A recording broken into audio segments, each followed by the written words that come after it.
Hello யோகம் viewers, நான் Sangeetha. Maximum பார்த்தீங்க அப்படின்னா சின்ன வயசுல இருந்தே பெரியவங்க வரைக்கும் அதிகமாக பாதிக்கப்படுறாங்க ஒரு நோயால் அப்படின்னா அது மெயினாக சர்க்கரை நோய் தான். ஸோ இந்த சர்க்கரை நோய்க்கு இயற்கை மருத்துவ முறைகள் எப்படி அது பயனளிக்குது, அது மட்டும் இல்லாமல் ஹாஸ்பிட்டலுக்கே போகாமல் எப்படி நம்மளோட இயற்கை வழிமுறைகள், உணவு பழக்க வழக்கங்கள்னால, முதிரைகள், வர்ம புள்ளிகளால் நம்ம எப்படி இந்த சர்க்கரை நோயை குணப்படுத்திக்கலாம் அப்படிங்கிறத பற்றி தான் இந்த பதிவில் முழுமையாக பார்க்க போகிறோம்.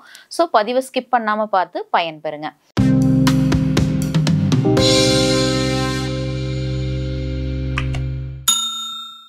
ஃபர்ஸ்ட் சர்க்கரை நோய் எதனால ஏற்படுது அப்படிங்கிறத பத்தி பார்க்கலாம். இந்த சர்க்கரை நோய் ஏற்படுறதுக்கு முக்கியமான காரணங்கள் அது என்ன அப்படின்னா, ஃபர்ஸ்ட் நம்மளோட மரபியல் காரணங்கள். இது குடும்ப மரபுல இருக்கலாம்.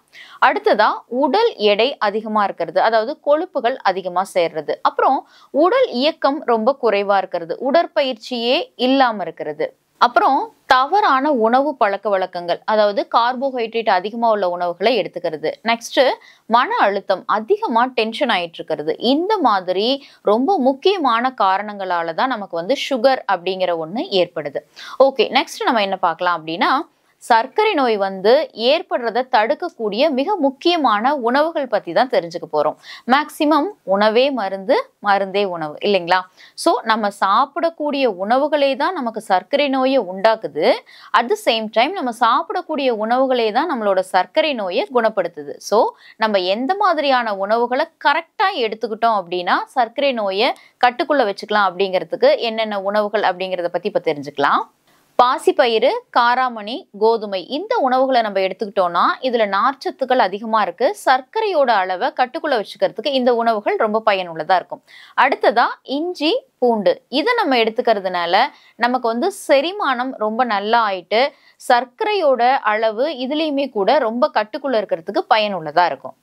கீரைகள்ல பார்த்தோம் அப்படின்னா அகத்திக்கீரை, முருங்கைக்கீரை, பசலைக்கீரை, இது எல்லாமே ரத்தத்துல சர்க்கரையோட அளவை கட்டுக்குள்ள வச்சுக்கிறதுக்கு ரொம்பவே யூஸ்ஃபுல்லா இருக்கும்.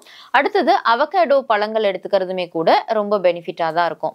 அப்புறம் மில்லட்ஸ், கம்பு, திணை, கேழ்வரகு, குதிரைவாளி, இது எடுத்துக்கிறதுமே கூட ரத்த சர்க்கரை அளவை கட்டுக்குள்ள வச்சுக்கிறதுக்கு ரொம்பவே யூஸ்ஃபுல்லா இருக்கும். அடுத்ததா சர்க்கரை நோய் இருக்கிறவங்க தவிர்க்க வேண்டிய உணவுகள் என்ன அப்படின்னு பார்க்கலாம். அதிகமா கார்போஹைட்ரேட் இருக்கக்கூடிய அரிசி உணவுகள், பழைய உணவு, இதெல்லாம் கண்டிப்பா எடுத்துக்க கூடாது. அதுக்கப்புறம் ஆயில் ஐட்டம்ஸ், மசாலா ஐட்டம்ஸ், இதை எடுத்துக்க கூடாது. அதுக்கு அடுத்ததா சர்க்கரை உணவுகள், அதாவது இனிப்புகள் ரொம்ப அதிகமா இருக்கக்கூடிய சர்க்கரை, ஜூஸ், கேக்கு, இந்த மாதிரியான ஐட்டம்ஸ் எடுத்துக்க கூடாது. நெக்ஸ்ட் ஆல்கஹால், காஃபி, சோடா சம்பந்தப்பட்ட பானங்கள், இதெல்லாம் எடுத்துக்காம நம்ம தவிர்த்தோம் அப்படின்னாலும் சர்க்கரை நோயில இருந்து முழுமையாவே வெளியில வந்துட முடியும். ஓகே, நெக்ஸ்ட் சர்க்கரை நோய் ஏற்படாம இருக்கிறதுக்கு எளிய வீட்டு முறை வைத்தியங்கள், உணவுகள் என்னென்ன அப்படிங்கிறத பத்தி தெரிஞ்சுக்கலாம். காலையில ஃபர்ஸ்ட் வெந்தயம் அண்ட் வெந்நீர் எடுத்துக்கிறது ரொம்பவே சிறப்பானது. இந்த வெந்தயம், வெந்நீரை நம்ம எப்படி எடுத்துக்கணும் அப்படின்னா, நைட்டே ஒரு ஸ்பூன் வெந்தயம் நல்லா ஊற வச்சுட்டு காலையில அந்த வெந்தயத்தை அப்படியே அந்த தண்ணியோட குடிச்சிட்டு பிளஸ் ஒரு டம்ளர் சுடுதண்ணியும் எடுத்துக்கிறது ரொம்பவே சிறப்பானதா இருக்கும்.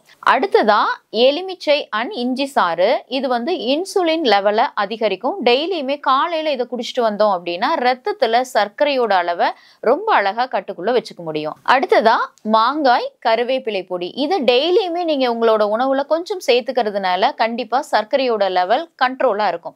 இந்த மாதிரி எளிமையான வீட்டு முறை உணவுகளை நீங்க ஃபாலோ பண்றதாலையுமே கூட சுகர் அப்படிங்கிற ஒரு தொந்தரவே இல்லாம நீங்க ரொம்ப ஆரோக்கியமா வாழ பழகிக்கலாம். ஓகே, அடுத்தது சர்க்கரை நோயை கட்டுக்குள்ள வச்சுக்கக்கூடிய முத்திரைகள் பத்தி தெரிஞ்சுக்கலாமா? அபான வாயு முத்திரை, சூரிய முத்திரை, இந்த 2 முத்திரைகளை எடுத்துக்கிறதுனாலையும் நமக்கு சுகர் அப்படிங்கிற ஒரு கம்ப்ளைண்ட் இல்லாம ரொம்ப ஆரோக்கியமா இருக்க முடியும். ஃபர்ஸ்ட் அபான வாயு முத்திரை எப்படி எடுத்துக்கணும் அப்படின்னா, நம்மளோட ஆள்காட்டி விரலை மடக்கிட்டு அதுக்கு மேல கட்டை விரலால அழுத்தம் கொடுத்துட்டு மற்ற 3 விரல்களும் ஸ்டாண்டிங்ல இருக்கணும். ஆஸ் யூஷுவல் உள்ளங்கை வானம் பார்த்து, முதுகுத்தண்டு நேரா இருக்கணும், உடலும் மனமும் ரொம்ப ரிலாக்ஸ்டா இருக்கணும். இந்த முதிரை நீங்க 15 நிமிஷம், 20 நிமிஷம், எவ்வளவு நேரம் வேணாலும் எடுத்துக்கலாம். அடுத்ததா சூரிய முதிரை நம்ம எடுத்துக்கலாம். இந்த சூரிய முதிரை மோதிர விரலை மடக்கிட்டு கட்டை விரல் அது மேல வச்சு அழுத்தம் கொடுத்துட்டு மற்ற விரல்கள் ஸ்டாண்டிங்ல இருக்கணும். சூரிய முதிரை அப்படிங்கிறது நம்ம காலையில நேரத்துல, ஈவினிங் இந்த நேரத்துல தான் எடுத்துக்கணும். சூரிய உதயம் ஸ்டார்டிங் மறையறதுக்கு கொஞ்சம் முன்னாடி ஒரு 3-4 மணிக்கு அந்த மாதிரி எடுத்துக்கணும். அதிக நேரம் எடுத்துக்க கூடாது, ஏன்னா உடம்பு ரொம்ப ஹீட் ஆயிடும். ஸோ ஒரு 10 மினிட்ஸ் அந்த மாதிரி லெவலுக்கு நீங்க எடுத்துக்கலாம். இந்த சூரிய முதிரை, அபான வாயு முதிரை நீங்க ஃபாலோ பண்றதுனால ரத்தத்துல சர்க்கரை அளவு கட்டுக்குள்ள இருக்கும். இன்சுலினோட லெவலை ரொம்பவே அதிகமா வச்சுக்கிறதுக்கு யூஸ்ஃபுல்லா இருக்கும். அது மட்டும் இல்லாம கொழுப்பை குறைச்சு உடலை ரொம்ப ஆரோக்கியமா வச்சுக்கிறதுக்குமே இந்த 2 முத்திரைகளும் ரொம்ப அதிகமாவே பயன்படும். ஓகே, அடுத்ததா இந்த சர்க்கரை நோயிலிருந்து விடுபடுறதுக்கான வர்ம புள்ளி பத்தி தெரிஞ்சுக்கலாமா? இப்போ ஒரு 3 வகையான வர்ம புள்ளிகள் பத்தி பார்க்கலாம். ஃபர்ஸ்ட் நம்மளோட லெஃப்ட் ஹேண்ட்ல சுண்டு விரலுக்கு ஸ்ட்ரெயிட்டா அப்படியே வந்தோம்னா கீழே மணிக்கட்டுக்கு கீழே ஸ்டார்டிங்ல இதுதான் பாயிண்ட். இந்த இடத்துல நீங்க ஜஸ்ட் அப்படி ரொட்டேஷன் பண்ணீங்க அப்படின்னா அது ஒரு பாயிண்ட். அடுத்ததா இந்த நடுவிரல்ல இந்த நுனியில நீங்க நல்லா இப்படி மசாஜ் பண்ணலாம். ஜஸ்ட் மசாஜ் பண்ணலாம், இல்லை ஏதாவது ஒரு ஆயில் வச்சு மசாஜ் பண்ணலாம்.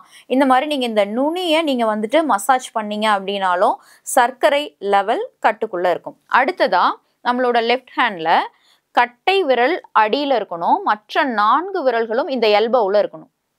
இந்த மாதிரி கட்டை விரல் அடியில வச்சுட்டு இந்த 4 விரல்களும் இந்த மாதிரி அழுத்தமா இப்படி நம்ம பிடிச்சிட்டோம் அப்படின்னா கண்டிப்பா இதுவுமே நமக்கு ஒரு விதமான அக்குபாயிண்ட்ஸ். இதனாலயுமே ரத்த சர்க்கரை அளவு கட்டுக்குள்ள இருக்கும். இந்த 3 பாயிண்ட்ஸையும் நீங்க கண்டிப்பா ஃபாலோ பண்ணுங்க. சர்க்கரை நோயில இருந்து ஈஸியா வெளியில வந்துடலாம்.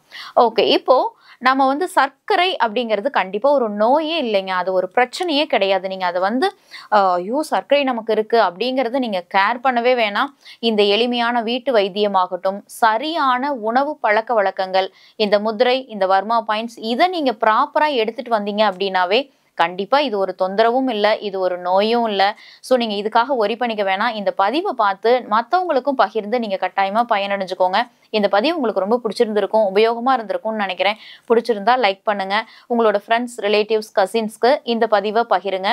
அதே மாதிரியே நம்ம யோகம் சேனலை இப்போதான் நீங்க ஃபர்ஸ்ட் டைம் பாக்குறீங்க அப்படின்னா ஞாபகமா சப்ஸ்கிரைப் பண்ணிட்டு பெல் ஐக்கானை கிளிக் பண்ணிட்டு ஆல் அப்படிங்கிற ஆப்ஷனையும் டச் பண்ணிக்கோங்க.